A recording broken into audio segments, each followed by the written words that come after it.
Dobrodošli v podcastu Zadnji meter. Vsak od nas ima trenutke, ko se zdi, da ne zmoremo več. Ko telo, ali okoliščine pravijo dovolj. A prav v teh trenutkih se skriva zadnji meter. Tisti odločilni korak, ki nas loči med obupom in zmago. Moje ime je Darko Đurić. Sem športnik, podjetnik in motivacijski govorec. Življenje me je naučilo, da meje obstajajo samo v glavi. Zato bom v tem podcastu skupaj z gosti odkrival, kaj pomeni vztrajati do konca. To niso le pogovori, to so zgodbe o pogumu, padcih in zmagah, ki vas bodo spomnile, da se življenje začne prav tam, kjer večina odneha.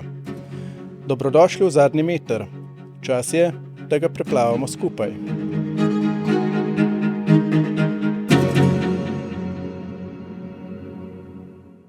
V prvi epizodi je z menoj Jure Laharnar, oče, mož, podjetnik in ustvarjalec podcasta Underdog. Svojo energijo v ljudeh prižiga iskro in pogum, preko workshopov in mentorstva pa jim pomaga graditi osebno znamko, monetizirati strast in premagovati izzive.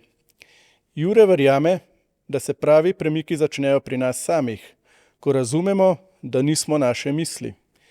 Njegova zgodba je dokaz, da z iskrenostjo, predanostjo in znanjem lahko pretečemo vsak zadnji meter.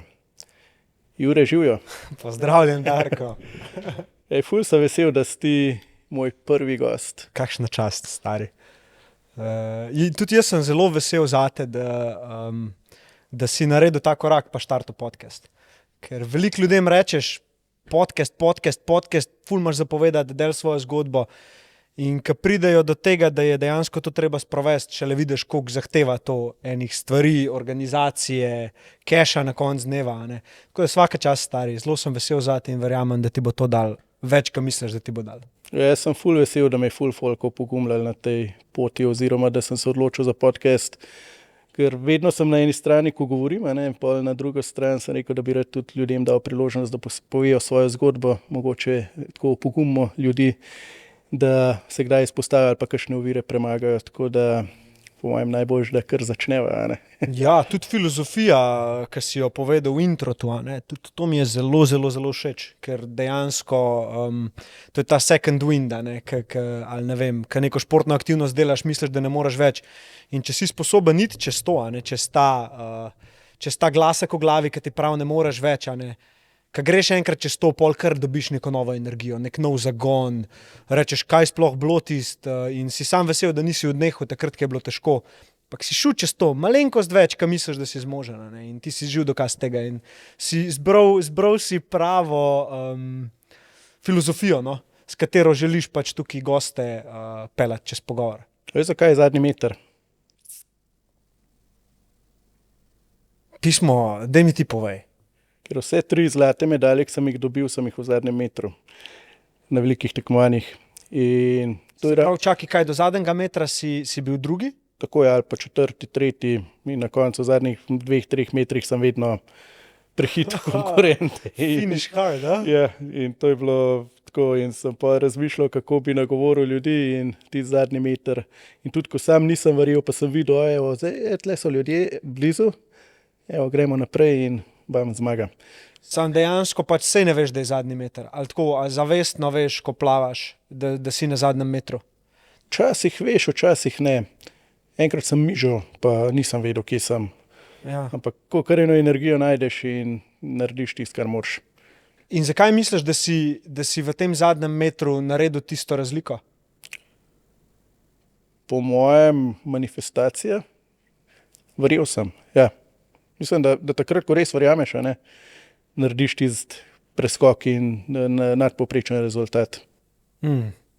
Mogoče si se za nalašč postavil tudi v neko pozicijo underdoga, tako da hočeš biti do konca v igri nekako, ker veš, da boš na koncu stisnil nekaj ven. Da v bistvu, a ni najlepše tako zmagati? Lažje je biti underdog kot pa favorit. To je pa vedno lažje. Ja, pismo se to, stari.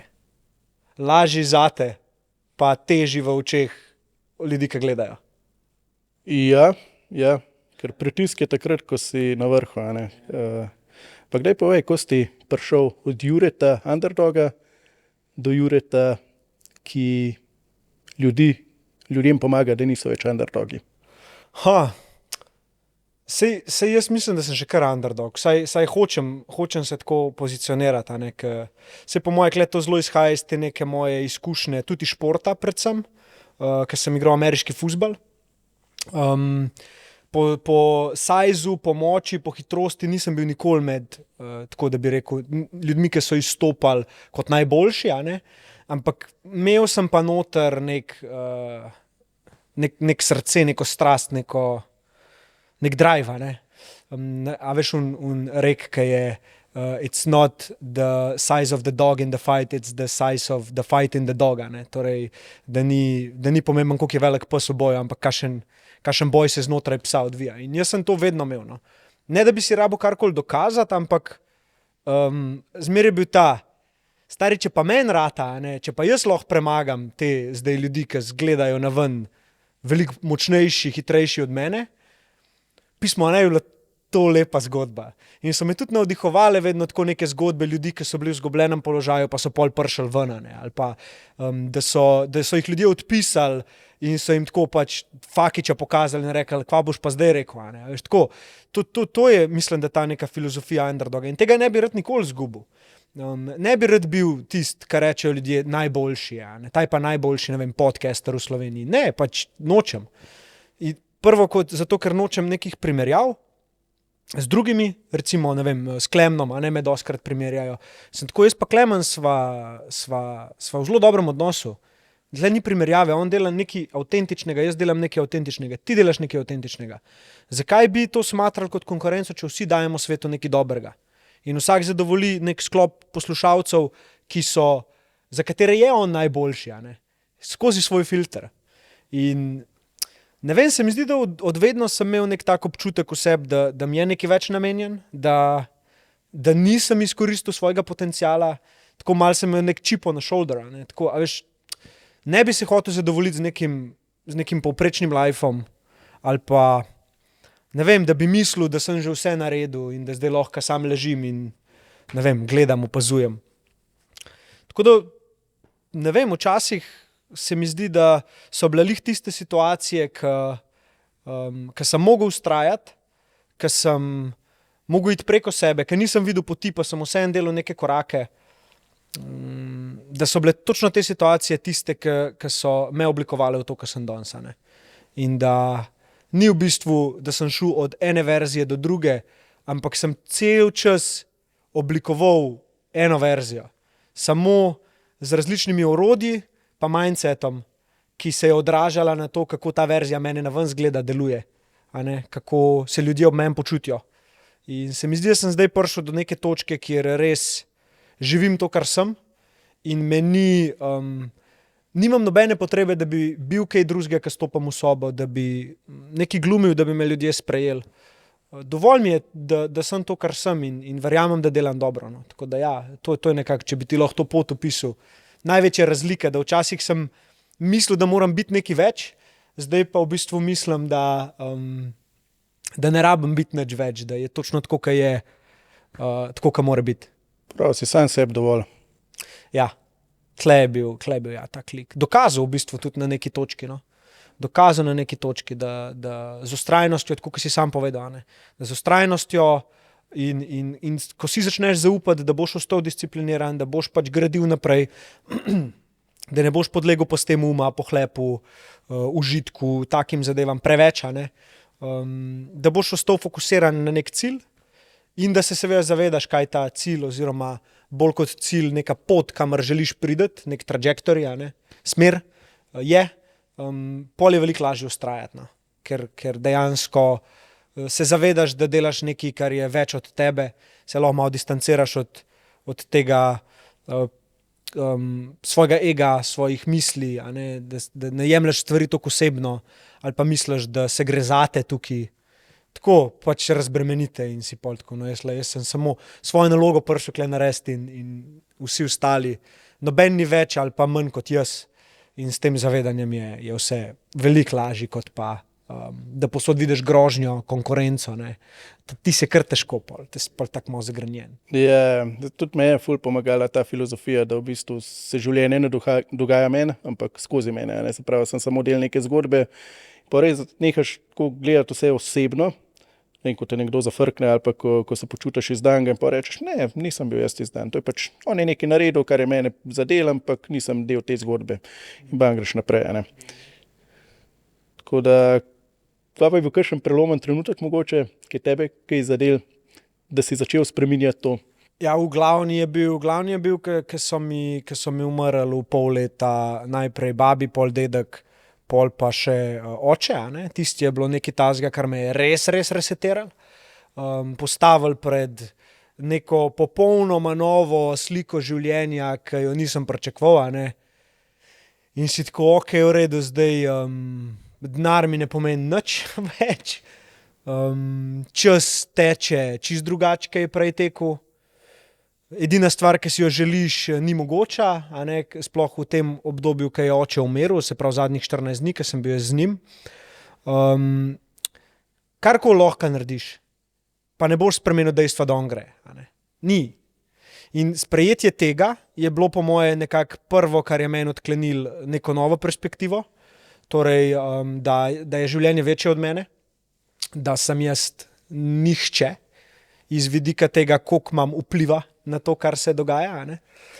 In ja, sem začel iskati nekaj, kar bi me potolažil, nekaj, kar bi me lajšal. In to sem našel v kakšnih malo bolj spiritualnih knjigah, Eckhart Tolle, Mooji, Sadhguru, pa v orodjih, kot je dihanje, meditacija, a ne? Distanciranje od lastnih misli, distanciranje od teh identitet, ki se znotraj tebe takrat ustvarjajo, žrtev, a ne. Tudi ti bolj kot kdor drug lahko veš, da bi lahko komočil po neki drugi poti žrtve in te ne bi danes gledali, ne bi inspiriral ljudi, ne bi delil besede naprej, ne bi bil v mojih očeh kralj, a ne. In ja, to je pač tvoja odločitev bila na neki točki, tako kot je bila moja, ne. Jaz zdaj lahko grem v to žrtev, pa vsi mi umirajo, pa ne vem kva vse itd.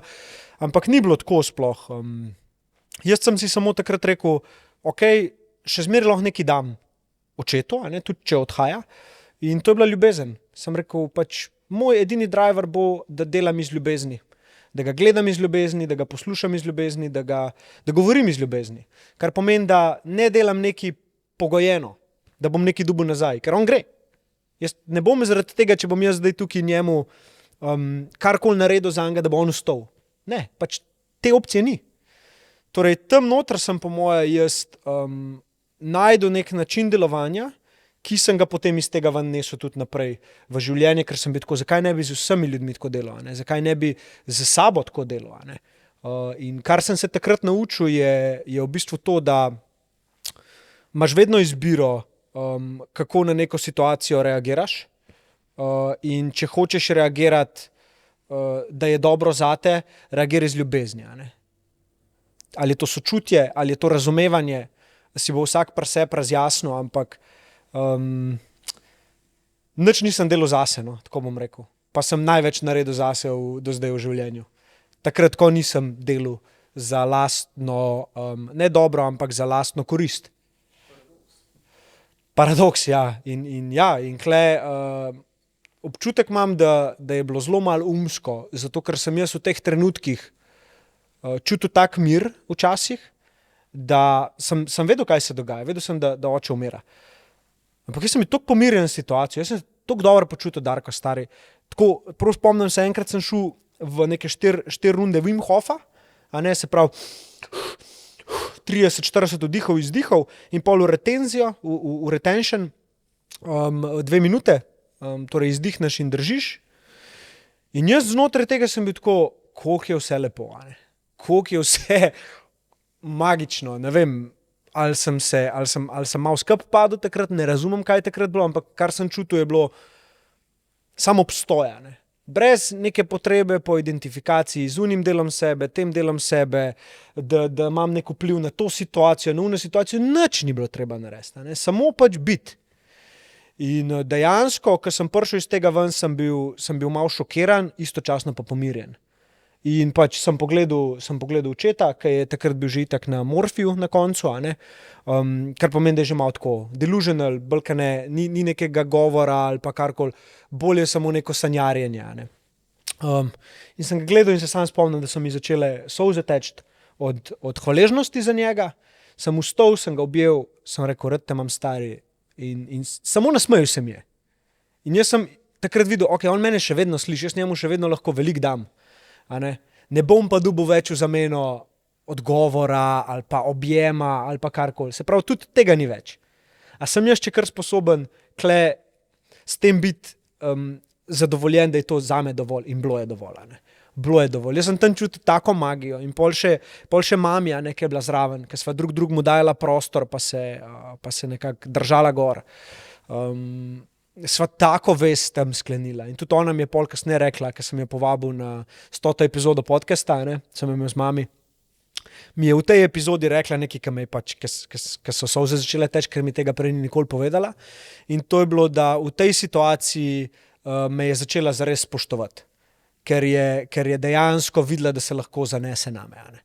Ker prej se v življenju balkane ni mogla, nisem bil neki zanesljiv tip. In tudi najin odnos v mojih najstniških letih, jaz sem jo namerno potiskal dol in bil ibrihten, nisem jo poslušal itd. Ne, te pač fore, ki jih pač imamo. Tam sva pa nekako, in sem tudi jaz ni rekel, da tam sem jaz njo sprejel kot enakovredno, nič več, nič manj kot jaz, in v bistvu videl v njej nekaj zelo poznanega, kot da bi pač se že večkrat v tej izkušnji življenja, drugih izkušnjah življenja, kakorkoli, že srečala, že poznala. Ne. Tako videl sem jo na neki drugi ravni, ki jo ne znam niti opisati. No. Nobena, ne vem, beseda ne pride, ki bi to lahko opisala. In ja, iz tega ven, tako včasih rečem, ne, da je bila smrt mojega očeta ali pa ves ta obdobje smrti, ki me je spremljal pol še naprej. Ne. Nekaj najboljšega, kar se mi je zgodilo.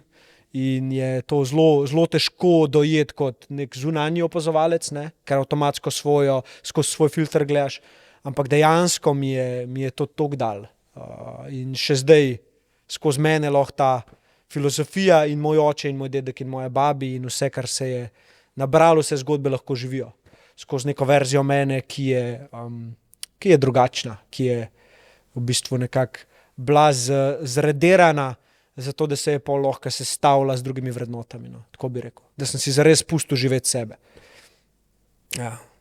Ene par stvari se mi je zelo vmes, ko si govoril, tudi večkrat govoriš odgovornost. Si ti tudi neko odgovornost sprejel, da se drugi na te zanesejo, si postal moški, ker danes se te vloge mogoče malo brišejo, ampak še zmeraj obstaja, ne, nekdo se more zanesti na te. In druga stvar so pričakovanja, ker jih imamo do sebe pa do okolice, in ta pričakovanja vedno povzročajo ali slabo voljo oziroma razočaranje. Tretja stvar pa to, da se sprejmeš takšnega kot si, ne, ki si že prej razlagal, in da res začneš živeti tisto filozofijo, ki je prava, oziroma postaneš del sveta, tak kot si, se ne rabiš boriti z valovi, greš tako in se stvari kar odpirajo. Ja, kjer bi rad, da se dotaknem prvo, ker so vse vrhunske iztočnice. Ker vse tri lahko, ampak... Ja. Ok, bi začel mogoče pri tej, ki si omenil, kaj je bila že prva... Odgovornost. Odgovornost, ne, ja, odgovornost. Mislim, prevzemanje odgovornosti je nekaj, kar, ko to narediš, ne samo kot moški, tudi kot človek nasploh, kar pomeni, da prevzameš odgovornost za svoje zdravje, za svoje počutje, za svoje izbire, a ne. Takrat šele dejansko začneš lahko živeti neko življenje, ki si ga želiš. Ne? Kar pomeni, da ko pride do konfliktov z drugimi ljudmi, ne obsojaš in ne iščeš krivca, ne obračaš pozornosti na drugega, ampak pogledaš, kaj ti lahko v tej situaciji narediš. Prevzameš odgovornost za svoje besede, prevzameš odgovornost za to, kar si naredil, in rečeš v redu, kaj lahko zdaj naredim, da tej situaciji pripomorem. Ker a sva zdaj midva skupaj proti nekem problemu, ali bom jaz tukaj vedno projeciral ti proti meni. In bom s svojim obrambnim mehanizmom tebe trigeral, vklopil se bo tvoj obrambni mehanizem, in zdaj, če noben od naju ni zaveden prevzemanja odgovornosti, bova samo krivila drugega in tukaj je sod brez dna. ne prideš do rešitve. Kako iti iz tega kroga, ker ogromno ljudi ne zna iz tega kroga žrtve oziroma vloge in pol krivijo cel svet za njihove težave, pol jim mogoče daš neko orodje in probaš povedati, da se da drugače, pa reče, jaz nimam cajta za te bedarije. Kako nekoga prepričati, mu pokazati pot, da se da drugače? Nehi si fucking lagat. Nehi si lagat. Vsak od nas ve, kaj je res. Ve, kaj je prav. In če lahko sprejmeš odločitev, da ne boš lagal, ne drugim in ne sebi, pol se začne delati magija. Zato, ker pol ti si v bistvu odgovoren sam sebi, ne drugim. A ne? Noben dejansko ne more prevzemati, ker če boš nekomu dal moč, da prevzame krivdo za tvoje slabo počutje, mu boš dal tudi krivdo, oziroma boš tudi drugim dal moč, da prevzamejo krivdo za tvoje dobro počutje. Torej, ti boš v bistvu samo reagiral konstantno na situacije. Ko pa ti razvijaš neko to sposobnost, da se usedeš v tišini, sprejmeš vse te resnice, ki ti noter govorijo o sebi, kaj si, kdo si, zakaj je tako, kako je, a ne? Pol iz tega ven lahko ti začneš reči, ok, v redu, vse to sprejmem, vse to je res, ampak zdaj imam jaz izbiro, kako si želim živeti. In želim živeti življenje resnice, ker resnica bo vedno uničila tisto, kar mora biti uničeno. In prav je tako. In ko se tega zavedaš, pol se zavedaš, da bo resnica uničila tudi v nedeljčke sebe, s katerimi si lažeš pa prikrivaš neko resnično sliko, zato ker misliš, da ti bo zaradi tega lažje. To je bežanje od odgovornosti, a ne?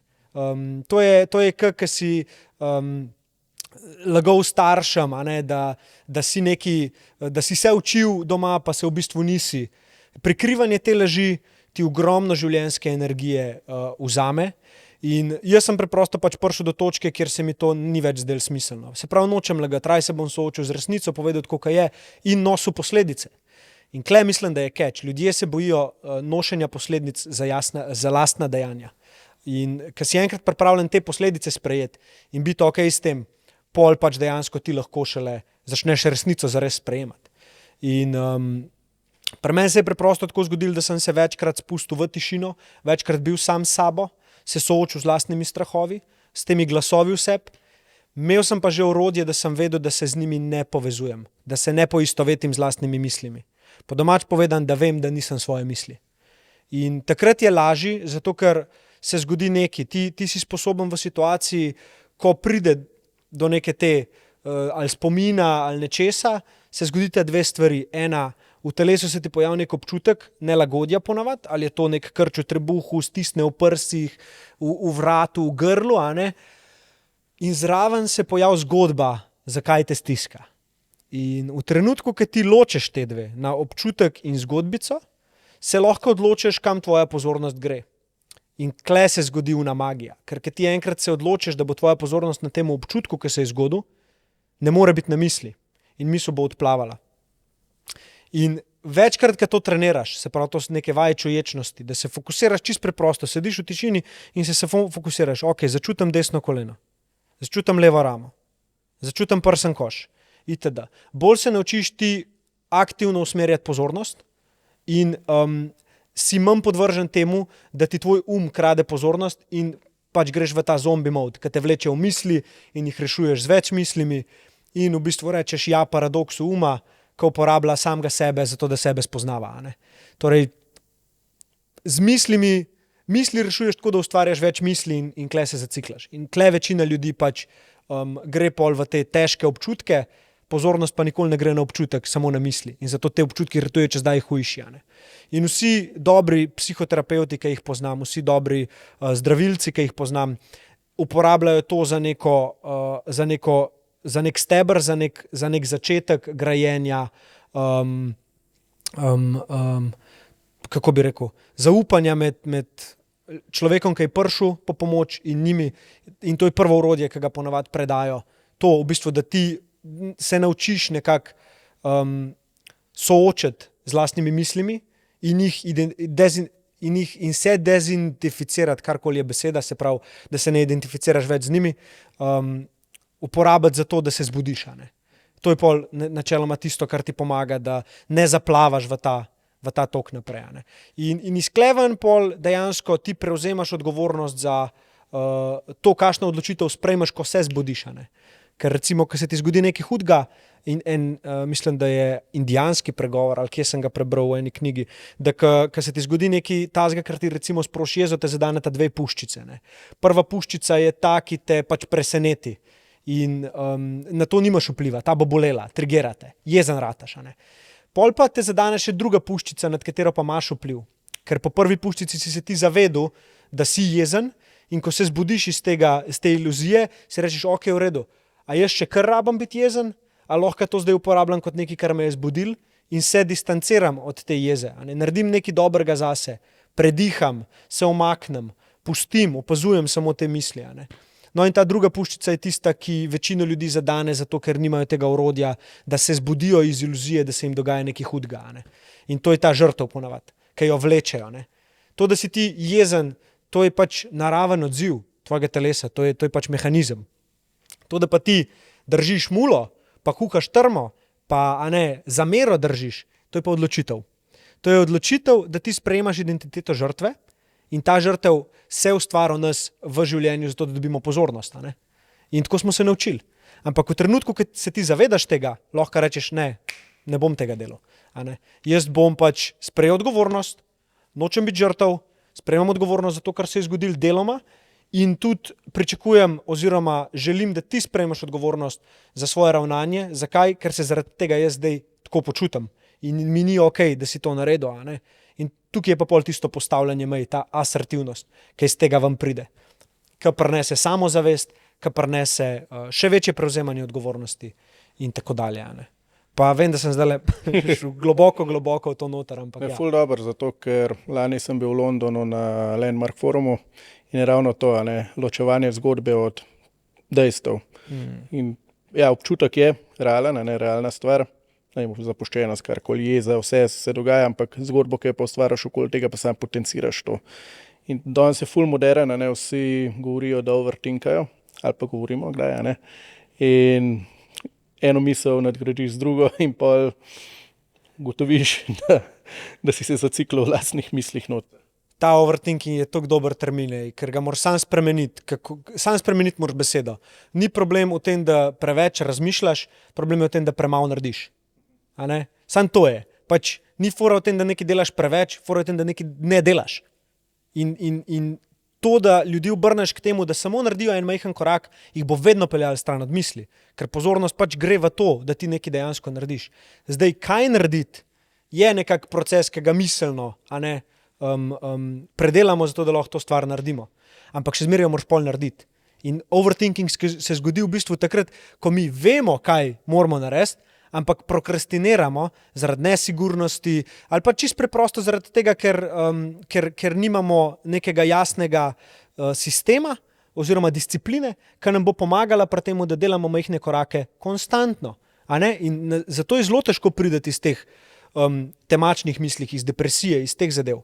Ker vsakmu, ki je to ratal, kadarkoli, svaka čast, to ni lahko. Jaz, da sem se ven potegnil, jaz sem rabil zelo dolg. Skozi nek ta občutek. Jaz sem se v avtu gledal v špegu, ko sem se vozil in sem si rekel, kva je majster, a bomo zaključili z lifeom ali kaj, a bomo prišli kdaj ven iz tega, itd. Ampak ker naenkrat začneš pač momentum delati, prideš do nekega spoznanja, vesolje ti da neko novo priložnost, da se nekaj naučiš in to začneš pol graditi in kar naenkrat je life spet lepa, ker je odraz našega notranjega sveta. Če pa ti pustiš mislim, da te pelejo po svoje, te bojo pa vedno pelale tja, kamor so problemi, ker to je naloga našega uma, da rešuje probleme. In zato je briljanten, zato je super, da ga imamo. Ampak v trenutku, ko postane naš um naš vladar, smo ga mi najebali. V trenutku, ko se mi zavedamo, da je um naš služabnik, ga bomo pa lahko uporabili, da vse naše ambicije, vso naše delo tukaj manifestiramo v tem 3D svetu, kjer smo. Zato je pomembno, da tudi neko disciplino, sploh moški, da jo uvedemo v naše življenje, ker tam prevzemaš kontrolo nad umom. On ti bo rekel, danes ne rabiš na trening in ti greš vseeno. On ti bo rekel, da je pojej ta krov stari in ti boš rekel, pismo, veš kva, ne bom, ne rabam ga. Je tist, ki te bo konstantno probal dati v tiste situacije, kjer se v šlih tok zajebu, da boš mogel nekaj reševati. In tam bo on pač spet dobil neko pozornost. Zato, kar jaz delam včasih je, ko zasačam, kam me pele, se kar ustavim. Včeraj je bilo to v savni, nekam me je pelil, ne vem, kam me je pelil točno, ampak nekam me je pelil in sem tako, še sam sem bil v savni, hvala Bogu, in sem na glas rekel, lej, vem, da en del mene želi iti po teh starih ozorcih, želi to narediti, ampak ne rabvat več tega, vse je v redu. Ne? Vem, da me hočeš samo ali zavarovati ali nekaj, ker je bilo to nekaj, kar se je ustvarjalo čas, zato da sva preživela, ampak zdaj ne rabva tega več. Ne? In počas popusti. Ampak pol spet pride neka točka in spet te malo bockne. Ne? In edina stvar, ki mi tukaj zares pomaga, zares pomaga, je disciplina. Ne? In moški, moramo biti močni, moramo biti stebri, čeprav je to neka travma, ki jo nosimo. Ne? Moramo biti te, ki ne padajo pred svetom, v našem delovnem okolju, v našem okolju treninga itd. Moramo preko sebe hoditi, moramo. Pač res, treba si je želeti teh težkih trenutkov in jih premagovati. Ne rabiš iti zdaj v ekstreme Gogginsa itd. Dovolj je že to, da se daš v situacijo, kjer moraš iti čez moment, da ne nehaš. Ne? Po drugi strani pa je privilegij imeti žensko ob sebi, kjer pa lahko ti spustiš to in si lahko mucek in si lahko ranljiv in se lahko zliješ in rečeš, Ana, jaz ne morem več, moja žena. Ne? Jaz ne vem, kva se dogaja, jaz bom fucking crknil. Ker takrat daš ti nje moč, da ti da to svojo žensko energijo in ti reče, pa stari, pa ti imaš krila, kaj boš crknil? Zdaj si mogoče na tleh, ampak jaz sem kle, da te spomnim, da lahko nazaj zletiš. Ne? In takrat, ko ti malo previsok letiš, pa tako, lej to stari, jaz v bistvu ne vem sploh, kva sploh še rabim delati, da takrat te polno dol potegne, pa ti reče, stari, ne, kle imaš ogledalo, daj se poglej noter, spomni se, bod malo hvaležen nazaj, kje je skromnost, itd. In kle pa vidim super moč. To vam jaz doma mami za to, ker zadnjič sem se hecal, da ravno, ko mi preveč dobro gre v življenju, grem domov na obisk, da me realno tla postavi. In točno to je ta vloga, ki ti pove, ok, si na vrhu, ampak kako si do tja prišel?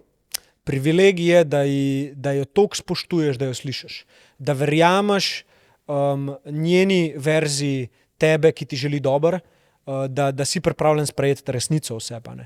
Ker pač meni je ona tudi na neki točki ogledalo nastavila in v tem ogledalu je bila verzija mene danes. Ona jo je fucking zmanifestirala, videla še prej, sem jo jaz videl. Jaz pa, ko mi je ona te stvari govorila, sem bil tako, kva bom jaz to, kdo si, da te bom poslušal. Pač, to je po moje je ta zrelost pri moškemu, ki se pač zraste.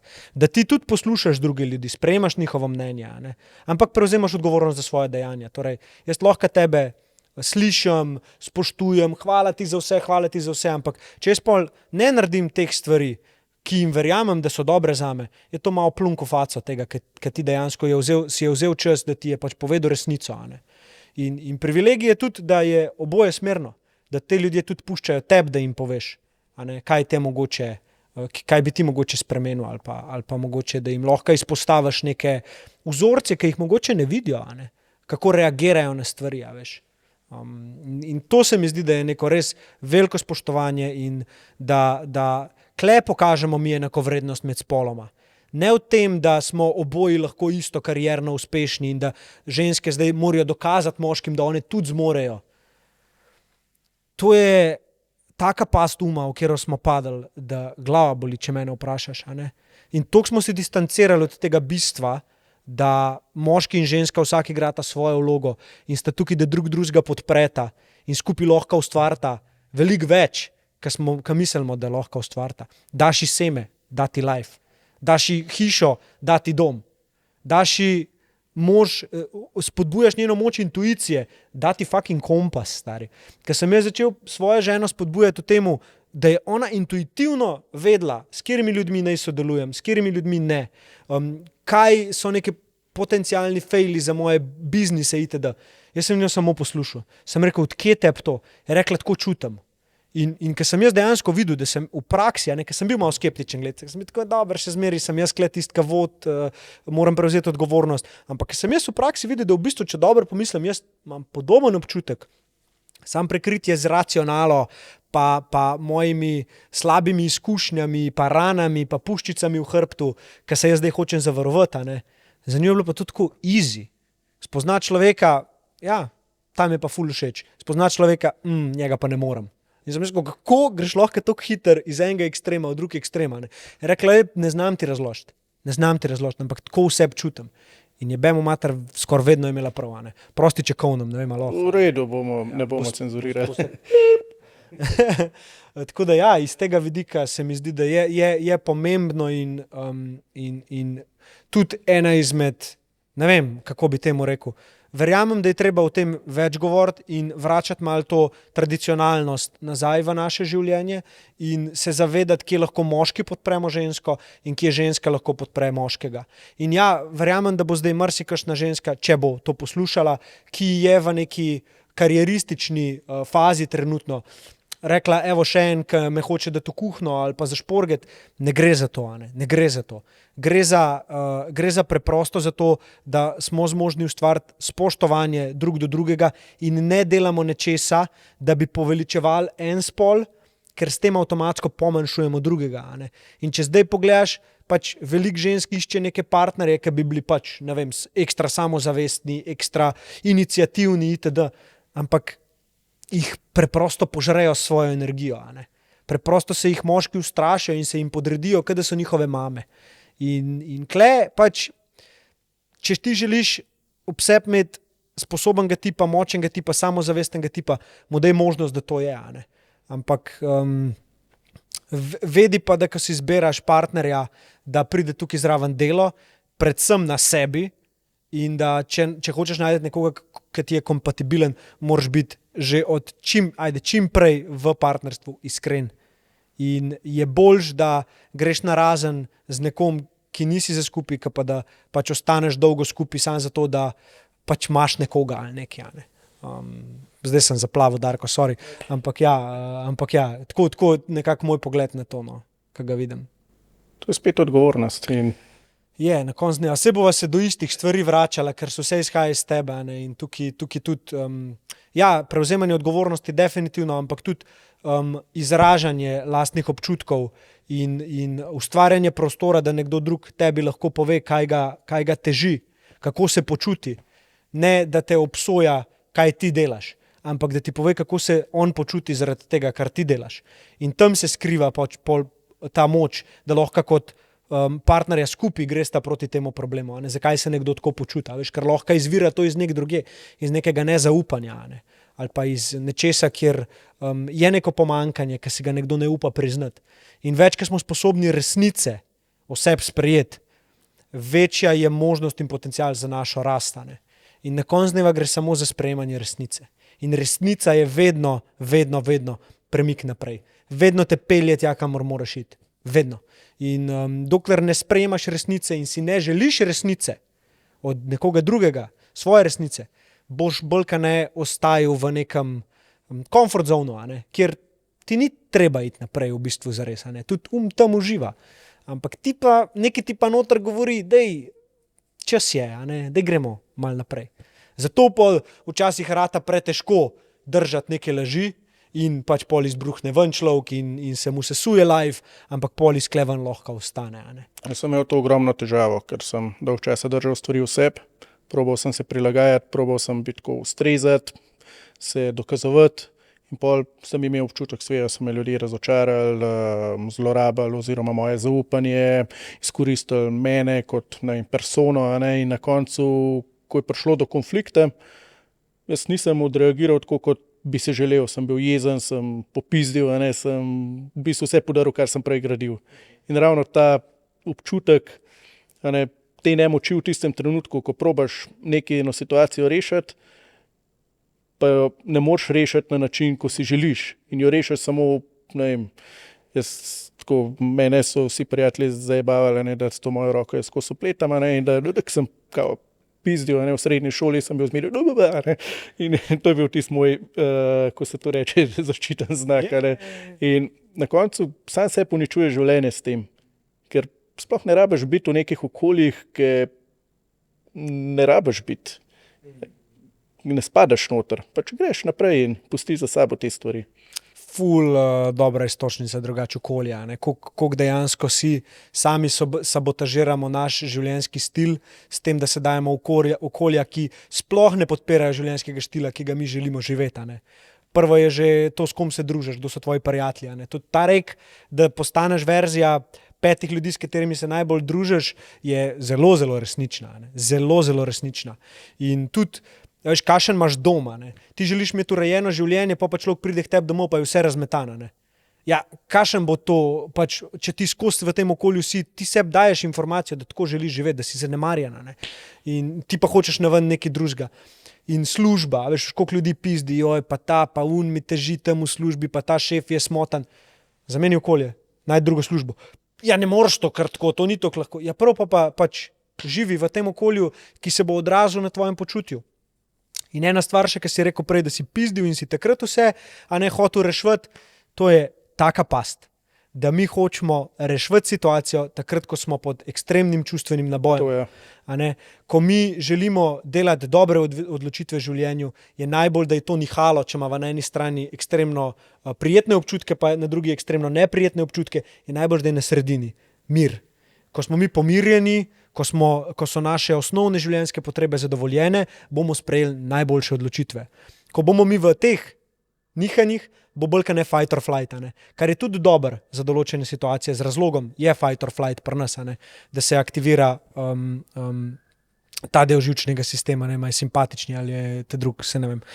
Ne bom kle hotel biti brihten, ampak mogoče ti veš. To je tisto najbolj primitiven naš, ki je najbolj osnovan. Ja, nagon, ja. Ja.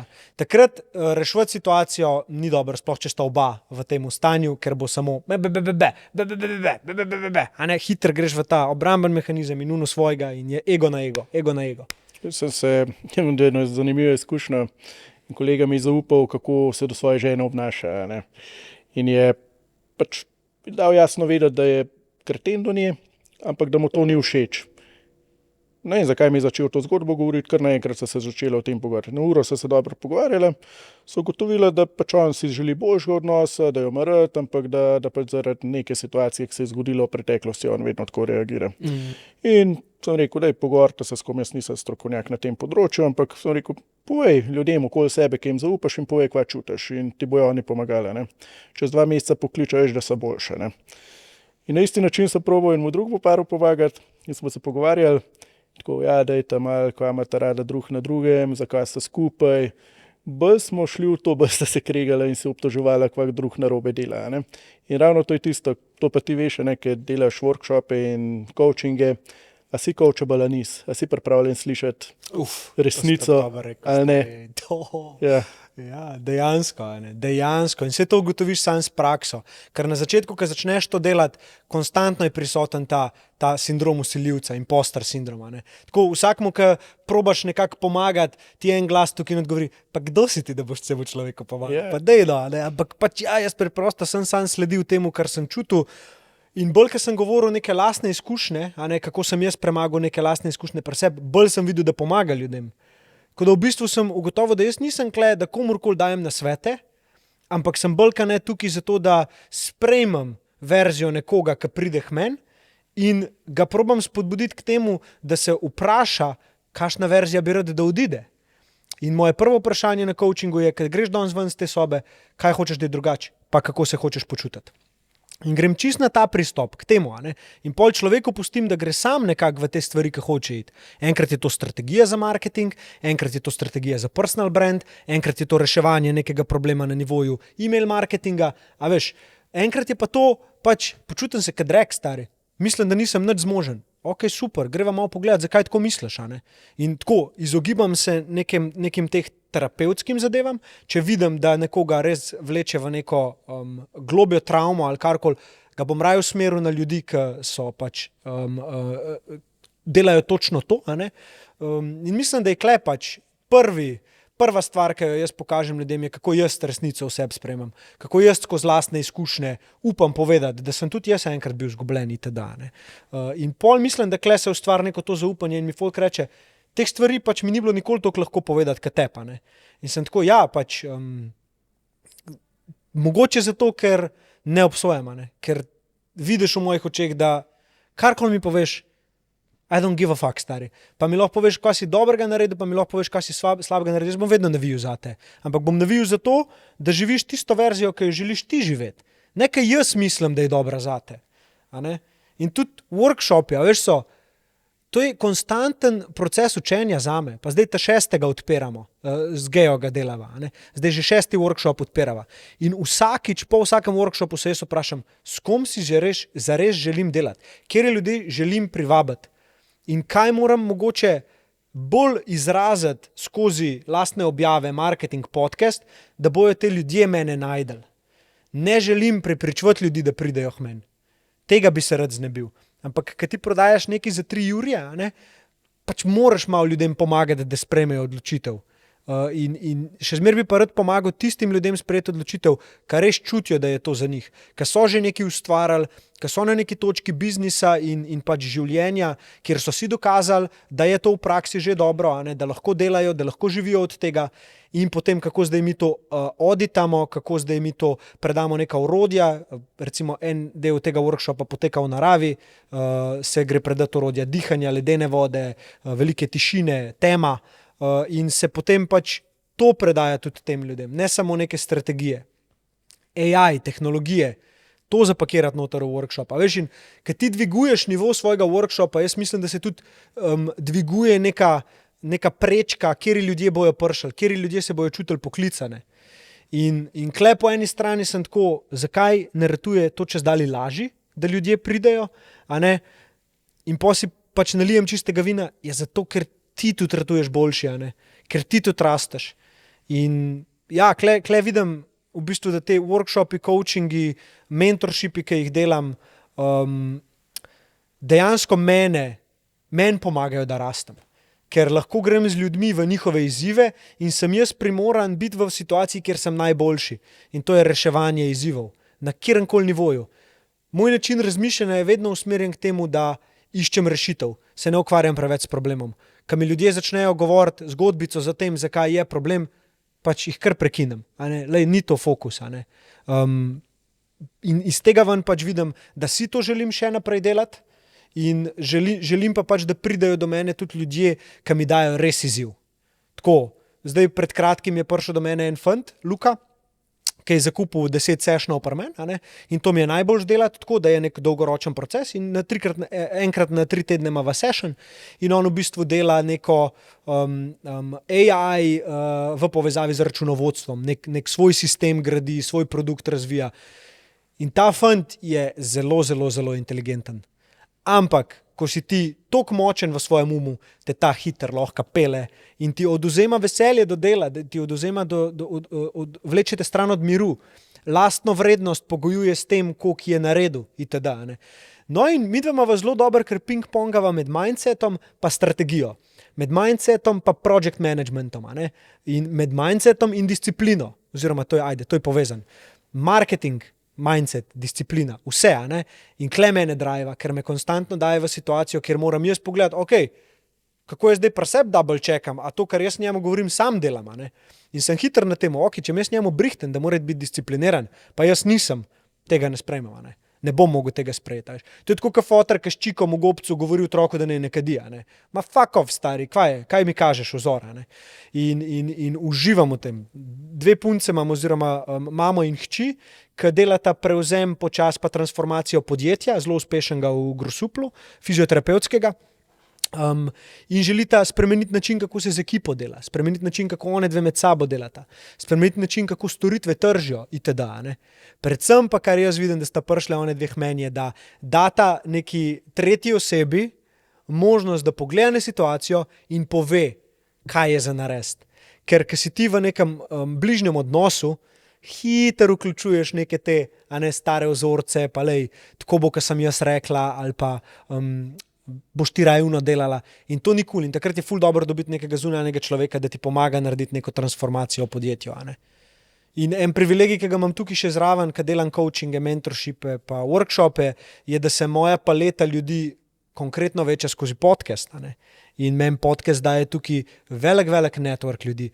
In jaz vem, da lahko kadarkoli usmerim enega izmed mojih udeležencev workshopa točno na človeka, ki mu lahko točno pomaga s problemom, ker je točno v tem ta človek najboljši, ki ga jaz poznam.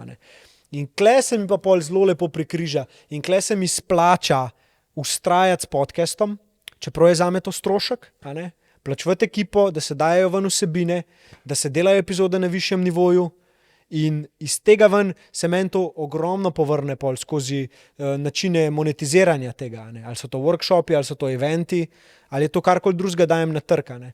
Jaz dejansko ljudem že zadnjih 5 let po moje dajem ogromno zastonj vsebine ven na social media, ne. In ta posledica tega dajanja na dolgi rok je, da imaš potem ti priložnost, da ko rečeš, jaz sem pa naredil svoj napitek z magnezijom, a ne, za katerim 100% stojim, imaš ti veliko večjo verjetnost, da bo človek rekel, jaz bom to kupil zato, ker je on moj filter, pa bullshit detektor, da so tukaj noter dobre surovine, in če on to jemlje, bi tudi jaz to jemal, ker mu verjamem in ga občudujem, kakšen je njegov življenjski stil, ne. Veš, in se pol vse kar nekako preplete in si tako, wow, zdaj ima tukaj smisel. In pol jaz lahko tebi, recimo, ko greš zdaj podcast delati, da pokažem neko verzijo, potencialno paralelno vesolje, ki se ti bo odvilo, če boš res vztrajal s podcastom, ne, skozi lasten primer. In tule pa mislim, da je največja vrednost tega, kar lahko dam. Da toliko ženem sebe konstantnem izobraževanju, konstantnim implementacijam v praksi, testiranjem stvari, sprejemanjem odločitev, ki me dajo na pot, ki jo ni noben drug prehodil. Iz tega ven jaz dejansko pol lahko povem, kako je meni uspel priti čez te izzive, in se mi zdi, da to ljudem lahko največ da, ne. Da to je tisto, kar načeloma je moja naloga. Pač se dajati v situacije, ki so težke, ki me vlečejo ven iz comfort zona, odpirati prostor ljudem, ki grejo čez podobne stvari, in dajati vse to ljudem, da lahko pač iz tega ven zase nekaj dobrega potegnejo. Ko pa je treba narediti neke konkretnejše korake, se pa lahko name obrnejo tudi za mentorship, workshop, consulting, in če jaz nisem pravi, jih vedno usmerim na nekoga, ki je pravi za njih, ne. Ja. Še eno vprašanje. Avtentičnost in monetizacija. Ker v Sloveniji se mi zdi, da imamo še zmeraj precej blokad pri temu. Dostikrat mislimo, da če dobro služiš, da je to kar mal greh, in da ne moreš biti avtentičen, ampak se mi zdi, da tudi sam kot ceno postavljam, a ne, za svoje nastope, dokje sem pripravljen iti, a ne, in dokje se dobro počutim, odkje naprej pa recimo bi mogel fejkati, da a je ta meja med avtentičnostjo in monetizacijo ravno to, a ne, kaj obljubiš in kaj si sposoben narediti. Ja, ta je močna in tudi veliko ljudi pride s tem vprašanjem do mene, kako naj si postavim ceno, a ne. In najbolj zanimiva stvar je, da vsi vejo, koliko bi si ceno postavila, ne. Se pravi, kdo zdaj v bistvu ustvarja tukaj problem, glede tega, kakšna cena bi mogla biti. Tak, ki se kle not pojavi, kritik ali pa sodnik v nas, kaj je, ne. In kar je dobro narediti tukaj v tem primeru, je najti nekoga, ki je mal pred tabo, ne preveč pred tabo, in ga vprašati, kako je on pač postavil ceno. Ker boš odkril, da je postavil na začetku nizko oziroma zelo nizko ceno. Jaz na začetku sem delal zastonj, a ne, konsultinge, ker nisem čutil, da jaz lahko komu karkoli računam. Potem sem začel računati, zato ker sem prebral eno knjigo od Naval Ravikanta, oziroma ni njegova knjiga, je Almanakov Naval Ravikant, poznaš?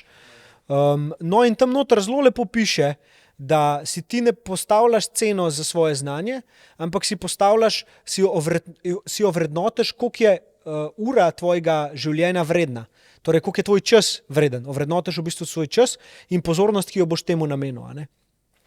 No in izkleven lahko hitro ugotoviš, da si boš vedno ceno postavljal sam v današnjem času. Istočasno je pa fajn biti dober v temu, da bereš supply pa demand na trgu. Torej, koliko je ljudi, ki ponujajo isto kot jaz, in kakšno ceno oni ponujajo trgu, zaradi katere trg sodeluje z njimi. Karikiram, ti začneš delati predavanja o eni specifični stvari, o eni niši. Torej, zdaj bi dal en dober primer. Kako kot samostojni podjetnik recimo odpreš svoj SP in ti to storitev svetovanja tržeš, a ne, in pridejo do tebe ljudje, ki jim rešuješ ta konkreten problem. Zdaj, če nekdo na trgu dela to za 20 evrov, pa boš dal ti ceno 100 evrov, slej ka prej boš pač ob biznis, ker bo pač folk šel tja, ker je kompleksnost problema majhna in ga nekdo lahko reši za manjši denar, ne.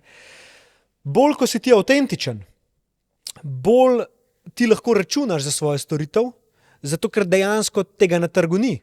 Zdaj, koliko lahko računaš za to svojo storitev, je pa direktno povezano s tem, koliko velik problem ti rešuješ, pa komu ga rešuješ. Če ti problem rešuješ ljudem, ki imajo denar, avtomatsko ceno lahko postaješ višji. Če ti rešuješ problem, ki je kompleksen, nekomu, ki nima denarja, jaz se te igre ne bi šel. Zato, ker si tako je omejen. In s temi ljudmi delati, po mojih izkušnjah, torej z ljudmi, ki ali nimajo denarja, ali pa mislijo, da nimajo denarja, ali pa so škrti, nočem reševati probleme tem ljudem. Zato, ker vem, da to dolgoročno zame pomeni, da bojo vedno zbijali mojo ceno in mojo vrednost. In na začetku, ko začneš delati neko svetovanje itd., vsakega sprejmeš, vsakega si vesel, vsak mu bi naredil 50% off sam, da pride. In prav je, da takrat to delaš. Ampak over-deliver. Under promise, over-deliver. Ne over promise, under deliver. Ker klepol ti zgubljaš nekako reputacijo. In če povežem zdaj avtentičnost z ustvarjanjem neke osebnostne blagovne znamke, personal brandinga, moj brand v svetu je tvoj gut feeling o meni. Torej, kaj tvoja intuicija te pove zame. In ta intuicija se ustvarja na podlagi zgodb drugih ljudi, ki so z mano delali in na podlagi enega sestanka, ki ga midva imava. Tebe bo prepričal to, da greš delati z mano dokaz v svetu, da jaz svoje delo opravim dobro, in pa ko midva sediva drug zraven drugega, ti rečeš, fak stari, to je pa moj človek, z njim bi pa rad delal. Ta energija, ki jo jaz recimo izžarevam, je nekaj, kar je magnet za ljudi. Kako do tega pridem? A veš? In tukaj se skriva noter pa avtentičnost, ker ni vedno tako. In pri meni so obdobja. V enem obdobju bom landil 3 kliente za 10, ki mi bojo vzeli 10 sešnov in bom zaslužil 10 jurjev v 2 dneh. Ampak ja, to se bo pol razporedil. Bo pa obdobje, ker jaz 3 mesece ne bom z nobenim konsultinga delal. In zaradi tega, zavedanja tega obdobja, sem lih šel v partnership tudi z Geo, Gea Klopčar. Ne vem, če poznaš. Spremljam malo, kaj delata, tako da... No, sem šel pa lih zaradi tega z njo, da mi prinese malo stabilnosti glede tega, kdaj delam te workshope, in da imam tudi nekoga zraven sebe, ki mi lahko pomaga in prinese nekaj, kar jaz ne morem prinesti, in tudi odnese veliko časa pa fokusa, ki bi ga jaz mogel sicer namenjati vsakmu izmed recimo 10 pa 12 posameznikov, ki so na workshopu. In je to zame zelo smiselna odločitev. In tudi kako vidim v prihodnosti razširitev svojega workshopa, je, da vključim ljudi, ki iz svojega področja lahko ljudem bolj pomagajo, kot pomagam jaz. Jaz pa delujem kot nekdo, ki to povezuje, vodi, gradi in seveda skrbi za pozornost, da ljudje to odkrijajo, da dobijo kontekst, da jim dam zaupanje oziroma da ga oni dajo meni in da pol pridejo v ta spoden del funnela, ki je pa monetizacija, in se odločijo, da je to dobra investicija za njih, s katero bojo lahko šli čez te prepreke v življenju, kjer trenutno so. Tako da ja, bolj ne gre tukaj pri meni za nek proces konstantnega učenja skozi lastne napake, skozi lastne dobre stvari, ki jih naredim, skozi kritiko, ki jo dobim od ljudi, ki jih spoštujem, in pa skozi to, da vedno sam sebe čekam. A sem trenutno malo preglobok zaplavil v svoje ambicije, a je tale rato mogoče malo prevelik šef, in kako se trenutno počutim, pa kako se v bistvu želim počutiti tekom ustvarjanja. Ker ni fora v tem, da ti priješ na cilj izmučena, ne? Ok, za neke mikrocilje ja, ampak ne ta ultimate goal. Moj cilj je, da ko pridem do tega cilja, sploh ne vem, da sem na cilju. In sem tako model, ta pot je bila fenomenalna. Ne? In to se probam konstantno opominjati. Vse bom dosegel. Točno tako je, ka mora biti. In znam sebe poslušati, kdaj lahko šprintam, in se tudi znam pač double checkati, kdaj moram pa mogoče počivati. Ali pa se vprašati, a se mi mudi slučajno zdajle? Pa zakaj se mi mudi? A imam komu kaj za dokazati? Ali dejansko lahko sam zaupam procesu. Ko se vidiš, priješ do točke, kjer imaš dovolj cash flowa ali pa več revenue streamov, ki ti prinašajo to, kar je osnovna potreba, da lahko preživiš. Se pravi, da imaš dovolj financ, da živiš življenje, da podpirajo življenje, ki si ga želiš živeti. In ko imaš dejansko, to ni tako velika cifra, ki misliš, da je, vse ostalo polka pride, je dejansko samo izstop iz comfort zona in rinjenje lastne zgodbe naprej. Momentum. Ti skrbiš samo za momentum, da se tvoja vizija lahko odvija dalje, in tako, kot si lepo prej rekel, da življenje lahko teče skozi tebe in si hvaležen za to, da pač se challengeaš, da greš naprej, da vidiš nek premik in pa da tudi se dobro ob tem počutiš, da se zavedaš, da je trpljenje oziroma netrpljenje, da je bolečina pa premagovanje ovir pa iti preko sebe tisto, kar je potrebno za to, da se momentum dogaja, istočasno pa da znaš pogledati na to in to sprejeti kot, ja, tako mora biti, tako se moram počutiti. To točno odraža to, kar si jaz želim biti. A ne? In jaz si ne želim biti nekdo, ki je len, ne želim si biti nekdo, ki ni izkoristil svojega potenciala. Jaz želim, da ko se moja pot tukaj na tej zemlji zaključi, da sem fucking legenda. A ne samo v svojih očeh, ampak tudi v očeh sveta. A ne? Mogoče je to zdaj ful široko, ampak ok, sveta. Ne iz tega vidika ega, ampak iz tega vidika, kaj sem zapustil za sabo, kaj sem dal tudi ljudem. Ne samo zase delu, jaz sem pa 60 milijard zaslužil in pol sem krepnil. O, super, kjer car 60 milijard. Ne, to, da bojo ljudje pač dejansko videli in rekli, pizde stari, taj pa res dal nekaj tudi nama. Ne. Hvaležen sem za njega, počivi v miru. In to je to. In lahko pol oni naprej, vsi ljudje lahko pol naprej neko filozofijo, mogoče iz tega vam potegnejo in grejo s to filozofijo naprej. In to se ne more zgoditi, če si ti ne omogočaš, da igro lahko igraš dolg časa in ostaneš čist in te ne vzame pohlep in se ne prodaš in živiš s svojimi vrednotami, živiš disciplino, daš poudarek na družino, poskrbiš za svoj dom in si pač nek vzor, sploh mladim fantom danes, ki mislim, da ga rabijo. Pa ne, da zdaj jaz sebe smatram kot vzor, pač tebe, vse želim spodbujati, da pač sprejmemo to resnico in pokažemo s svojimi dejanji verzijo sebe, ki bi želeli, da jo naša 10-letna verzija vidi. In da je to njihov vzor. In to je po moje to, kar moraš od sebe pričakovati in kar ne smeš popustiti, da tega ne bi bilo. Da si sposoben živeti verzijo sebe, ki bi si želel, da je vzor 10-letni verziji tebe ali pa tvojemu sinu. To nekako se mi zdi, da je ta neka pomembna stvar, nek ta večji purpose, nekaj, kar je večji od nas, da imamo vedno nekam za stremeti. Ne vem, če si slišal govor od Matthew McConaugheyja, ki je rekel, da je njegova inspiracija vedno verzija sebe čez 5 let. Nekdo, ki ga nikoli ne bo ujel, pa nekdo, komor bo vedno stremel, da želi postati. In tako, če pri sebi pogledaš, če imaš ti vedno ozaveščeno, kje bi pa rad bil čez 5 let, bo to neka manifestacija, tako, ki si jo ti delal v zadnjem metru, ki si plaval. Videl si se, kako zmagaš. Tako se lahko vsakič za 5 let naprej vidiš. In ne vem, nekdo mogoče, ki ima probleme s tem, da ne vidi sebe, da ne vidi napredka pri sebi. Zoom out. Poglej, kje si bil 1 let nazaj. Poglej, kje si bil 5 let nazaj. Kakšne odločitve si sprejemal. Ker točno to te je pripeljalo do tega, kjer si zdaj. In odločitve, ki jih sprejemaš zdaj, disciplina, ki jo zdaj gojiš ali pa ne, taka bo verzija tebe čez 5 let. Andy Frisella je rekel, pokaž mi zadnjih 5 let tvojega življenja in povedal ti bom, kakšnih bo naslednjih 5 let tvojega življenja zgledal. Če ne boš pač zbral jajc in naredil spremembe, ker točno veš, kje jo moraš. Ja. Evo, hvala. Si vzel čas, dajmo to popotnico, kje bomo čez 5 let. Kje bomo čez 5 let? Ja. No? Čez 5 let primarno sem oče, svoji družini sem ustvaril hišo na obali, živim mirno življenje, v kleti te hiše oziroma tudi zunaj imam fitness, imam icebed, imam sauno, kjer vsak dan preživim 2 ure svojega časa. Veliko sem zunaj, veliko sem na travi, veliko sem svojo hčerko, po moje bo še en otrok takrat že. Ljubim svojo ženo, ona ljubi mene. In moje delo ne zahteva od mene veliko operative, samo veliko sprejemanja dobrih odločitev in povezovanja ljudi, ki verjamem, da bojo svetu dali nekaj dobrega. Tako izgleda ta verzija mene. Še bolj sem siv, Darko, jebi ga, še bolj sem siv, pa v formi življenja sem fizično in psihično. Top. Kaj pa ti? Res dobro razdeljen. Že se zadnjimi obdobju res obadam s temi vizijami. Posel pa to vse verjamem, da pač znam narediti tako, da mi uspe, se pravi, imam izkušnjo iz tega. Tako da sem začel veliko delati na odnosih.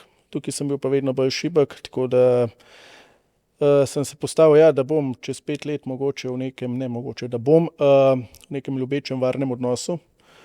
da ne bom skozi časov nečesa, ne, se pravi, da bom umirjen, ker zdaj sem mogoče en prvi korak do tega naredil, sem pa rekel, da je čas, da se tudi jaz ustalim in umirim. Kar se pa tiče tega, kar delam, jaz mislim, da čez 5 let bo še boljše in da bom lahko še več ljudem pomagal ali pa navdihnil, da vse najdejo potencial, na svoje situacije pogledajo mogoče z drugega zornega kota in naredijo neko spremembo v življenju. Jaz mislim, da s tem namenom oziroma poslanstvom na svetu so pa oba dva, ne. Oziroma smo vsi, ker mislim, da vsi smo na tem svetu zato, da navdihujemo druge in pomagamo, da rastejo okoli nas. Nipsey Hussle ima en quote, ki je meni zelo, zelo blizu. Največja stvar, ki jo lahko naredimo drug za drugega, je, da smo inspiracija. In inspiracija je nekaj, kar pomaga ljudem narediti premik, kar jih da v akcijo, kar jih naredi bolj proaktivne.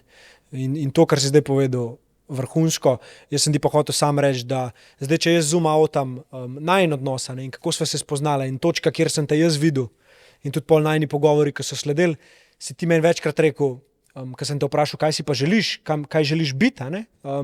Si mi rekel, da te motivacijsko govorstvo in to, da nastopaš pred drugimi, deliš svojo izkušnjo, zanima in sem ponosen na te, ker si mi v praksi pokazal verzijo Darkota, ki si jo takrat imel v glavi.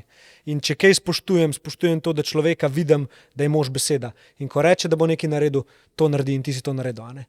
In danes, ko tukaj s tabo sedim, ko si šel v podcast, pač jaz mislim, da če ti zoom outaš zdaj pa pogledaš zadnjih pol leta ali pa let svojega življenja, lahko vidiš, da si točno tam, kjer si takrat želel biti. Ne? In bravo, vem, da včasih dvomaš, vem, da včasih ni lahko, ampak je bi ga. Imaš pa to vse, da ta zadnji meter stisneš in zdaj si kle. Tako da top. Hvala. Tako da povabva še naše gledalce, poslušalce, da bojo inspiracije vsem okoli njih in da bojo mož ali pa žena besede in da bojo čez pol leta ali pa 1 leto, 5 let tista verzija sebe, ki si želijo.